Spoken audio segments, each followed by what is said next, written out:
Nggak kerasa nih ya sobat, ya Ramadan udah datang lagi aja. Senang sih, kayak alhamdulillah gitu. Ya tapi kayak sepi aja gitu gak sih kalau misalnya setiap sahur kita selalu dibangunin sama satpam yang ngetok-ngetok ini tiang tau gak sih atau enggak bocah-bocah komplek yang bangun sahur tuh pakai gendang, rebana gitu. Bukan sama ayah yang dibanguninnya.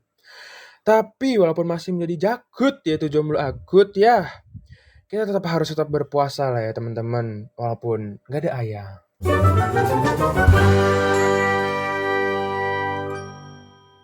Halo Safilita, welcome back to Monologika. Alhamdulillah, marhaban ya Ramadan. Selamat menjalankan ibadah puasa bagi seluruh sobat Safilita yang menjalankannya. Nah, karena ini edisi spesial Ramadan ya, jadi harus lebih syariah gitu, yang lebih islami gitu ya openingnya. Nah, mungkin kayak gini nih. Assalamualaikum sohib Safilita. Ahlan wa sahlan fi Monologika. Aduh, tuh kayak merasa tenang ya Allah. Gimana nih intro khususnya nih? Mantep ya. Ajib gak nih kalau kata orang Saudi bilang tuh. Ajib, ajib, ajib. Alhamdulillah. Nah akhirnya setelah sekian purnama, podcast tersayang ini masuk episode ke-3 nih. Dan spesial lagi sekarang di bulan Ramadan. Wih, mantep banget ya Allah, mantep. Nah kita ketemu lagi nih di seri podcast Safel yang bertajuk Monologika. Seperti biasa, kalian nggak sendirian tentunya. Karena bersama gue di sini, Dava, sebagai host yang bersertifikat manjiwa atau mantap jiwa, yang akan menemani waktu luang, waktu jenuh, waktu sepi, waktu sendiri, dan waktu overthinking kalian. Nah oke Sobat Safelita, di episode ke-3 pada podcast Monologika kali ini, kita bakal membahas seputar puasa dan keunikan bulan Ramadan di seluruh dunia nih sob. Gimana nih cara teman-teman muslim kita di belahan dunia lain menjalankan ibadah puasa? Dan apa sih keunikan yang ada di setiap negaranya gitu? Mau tahu kan pasti nih para sahib-sahib ana? Langsung aja ya guys, ya kita mulai. Yallah. Nah setelah gue berseluncur ria, bukan ria yang itu ya. Setelah gue berseluncur ria di mana Google, gue mendapatkan 5 tradisi unik saat bulan Ramadan di berbagai negara di seluruh dunia. Nah yang pertama ini ada dari negerinya para Fir'aun. Nah ya, negeri para Fir'aun dan tempat dari megahnya piramida Giza. Apalagi kalau bukan Mesir. Setiap tahunnya masyarakat Mesir menyambut Ramadan dengan menyalakan lampu kayu atau lentera yang berwarna-warni. Warna yang ada pada setiap lentera menggambarkan persatuan dan kebahagiaan atau yang disebut juga dengan fanus. Cerita di balik tradisi ini dimulai dari dinasti Fatimiyah yang dimana masyarakat Mesir kala itu berbondong-bondong menyapa Khalifah Al-Mu'izz lidinillah. Khalifah tersebut pertama kali menginjakan kaki di Mesir saat hari pertama puasa. Untuk menghormati kedatangan Mu'izz lidinillah, anggota militer meminta masyarakat lokal untuk memegang lilin di jalanan yang gelap. Nah ini ada fun fact nih dari tradisi di Mesir ini ya, memasang lampu fanus ini. Sebenarnya tuh tradisi fanus ini bukan hanya dikaitkan oleh satu agama saja gitu. Misalnya Islam nih di bulan Ramadan. Habis itu masang lampu fanus dan khusus muslim enggak. Tapi pada dasarnya bukan festival sih ya. Tradisi memasang lampu fanus ini itu sebuah tradisi khusus untuk menyambut hari-hari penting di Mesir. Entah itu baik masyarakat Kristen Koptik di Mesir ataupun masyarakat lainnya, mereka tuh memakai tradisi yang sama itu, tidak hanya merujuk ke satu tradisi keagamaan tapi keseluruhan dari hari-hari penting di Mesir. Oke, kita lanjut ke negara yang kedua nih, yaitu berada di perbatasan daratan Eropa, tapi wilayahnya juga berada di Asia Minor. Ya betul, negara tersebut adalah Turki. Semenjak kekuasaan Turki dipegang oleh Kekaisaran Ottoman, berpuasa di bulan Ramadan ditandai dengan adanya tabuhan drum setiap kali waktu sahur tiba. Lebih dari 2000 tabuhan drum di jalanan kota bersatu dan menghasilkan irama yang sama. Para penabuh drum itu mengenakan pakaian tradisional Ottoman yang dihiasi oleh berbagai macam motif. Drum yang digunakan mereka dinamakan davul. Maksud dari penabuhan drum ini juga menarik karena dengan sukarela menabuh dan membangunkan sahur. Mereka berharap masyarakat dapat bagi kepada mereka. Hal ini didasari dengan kepercayaan bahwa hal baik akan kembali kepada mereka yang berbuat baik. Nah, kita lanjut nih setelah dari Turki, kita ke negara yang merupakan tetangga dari India nih, yaitu tentu aja negara Pakistan. Tradisi Chandrat atau malam dengan bulan purnama di Pakistan dimulai pada akhir Ramadan dan awal Idul Fitri. Setelah berbuka puasa terakhirnya, di hari terakhir puasa lah ibaratnya, para wanita berbondong-bondong ke bazar lokal untuk membeli gelang warna-warni, serta mewarnai tangan dan kaki mereka dengan desain henna yang rumit. Suasana ramainya pasar saat Chandrat menjadi salah satu semangat masyarakat dalam menyambut Idul Fitri keesokan harinya. Nah, masuk ke negara yang keempat nih, yang berada di ujung selatan benua Afrika, jadi benar paling selatan gitu ya.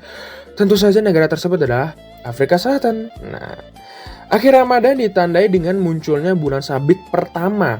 Meskipun ini dipraktikkan di seluruh dunia, keunikan tradisi ini di Afrika Selatan diilustrasikan oleh man kijkers atau dalam bahasa Afrikaansnya itu untuk pengamat bulan. Muslim dari seluruh Afrika Selatan pergi ke acara di Cape Town yang disebut sebagai ibu kota Afrika Selatan untuk mencari bulan baru. Tapi hanya man kijkers yang ditunjuk oleh Dewan Peradilan Muslim Afrika Selatan yang bisa mengumumkan penampakan resmi. Berdiri di sepanjang pantai di Sea Point Promenade di Three Anchor Bay atau bahkan di atas Signal Hill, terserah mereka untuk memberitahu komunitas muslim bahwa Idul Fitri sudah tiba.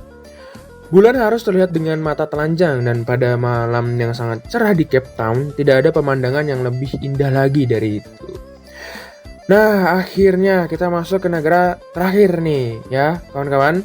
Negerinya para manga dan anime. Betul sekali, apalagi kalau bukan Jepang. Nah, tradisi unik Ramadan tidak hanya berlangsung di negara Islam saja. Di Jepang, umat Muslim yang menjalani bulan Ramadan akan berkumpul dan saling berbagi. Mereka menjadikan Japan Islamic Center sebagai pusat berkumpul karena ukurannya yang luas dan kapasitasnya besar, sehingga mampu menampung banyak orang. Para umat Muslim akan langsung membentuk kepanitan khusus yang bertugas merencanakan kegiatan Ramadan. Jika kamu berada di Jepang ya, sobat-sobat ada di Jepang, kalian ini bisa mengikuti berbagai kegiatan yang diadakan seperti majelis taklim, dialog keagamaan, salat tarawih berjamaah, hingga proyek menerbitkan buku. Jangan khawatir dengan jadwal buka puasa selama di Jepang, kalian bisa mendapatkan jadwal buka puasa akurat dari selebgram yang ada di masjid. Kok selebgram? Selebaran. Ya Allah. Nih lagi puasa teman-teman, jadinya langsung kayak kabur gitu. Nah oke. Terkadang umat muslim juga akan membagikan jadwal puasa ke rumah-rumah serta restoran halal di sekitaran situ.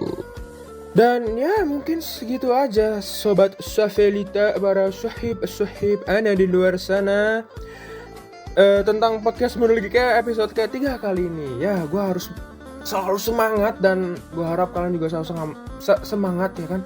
Ini susah gitu kayak tau gitu teman-teman, kalian tuh lagi puasa nih. Alhamdulillah gue lagi puasa, dan mungkin sekarang bagi teman-teman muslim yang menjalankan nih, kita udah hari ke-8 ya benar, hari ke-8. Dan entah kenapa kayak kita nunggu puasa tuh bener-bener panas gitu, tau gak sih, kayak kadang-kadang kita tuh udah pelupa, dan belum puasa makin pelupa karena ya kita makan di sahur dan baru makan lagi di buka puasa gitu. Jadinya mohon maaf ya jika ada banyak kesalahan dan tipu tadi pas saya merekam. Sumpah ini gue ngerekamnya nih pas siang-siang, literally siang, dan bener tengah hari jam 12.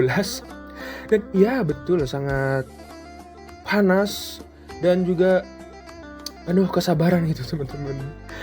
Nah oke, sobat Safelita, coba nih kalian semua seperti biasa ya kan, ramaikan kolom chat di bawah nih, di bawah. Oke, di bawah nih ya. Ini kan misal kalian scroll ke bawah tuh ada kolom chat. Nah, ramaikan di situ. Ngapain? Tentu aja kalian tuh kayak ngetik apa aja sih keunikan bulan Ramadan di wilayah kalian gitu.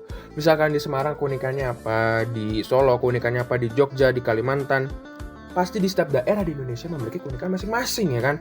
Seperti layaknya di setiap negara di seluruh dunia itu memiliki kekhasannya masing-masing gitu. Nah, jangan lupa untuk terus ikutin seri podcast Safel lainnya nih, baik Monologika ataupun SOS, dengan cara klik tombol subrek di bawah. Tombol subrek tuh kayak deket, ini kan nama channelnya kan ya, Safel UNY Official gitu kan. Nah, habis itu kan di sampingnya tuh ada merah-merah. Nah, itu klik tuh. Klik. Nah, itu udah sedikit berpartisipasi dalam memeriahkan materi-materi dari YouTube channel Safel lainnya gitu. Bisa mungkin Safel Tune atau podcast Monologika, podcast SOS ataupun event-event dari Safel lainnya yang akan disiarkan langsung live di Safel UNY Official YouTube channel. Mungkin seperti itu ya. Dan jangan lupa like dan juga share, oke? Like dan share, itu aja sih dari gue. Oke. Terakhir dari gue adalah bulan suci Ramadan adalah bulan bagi seluruh manusia di muka bumi ini. Bulan yang rahmat dan fitrahnya dapat dirasakan oleh semua kalangan. Dan di bulan ini juga secara tidak langsung kita diajarkan tentang bagaimana menahan diri dari hal-hal buruk dan senantiasa selalu berbagi serta menyayangi sesama makhluknya. And that's all from me, and thank you all for tuning in this episode with me. And as always, I'll see you in the next episode of Monologika. I'm out. Peace and love. Goodbye.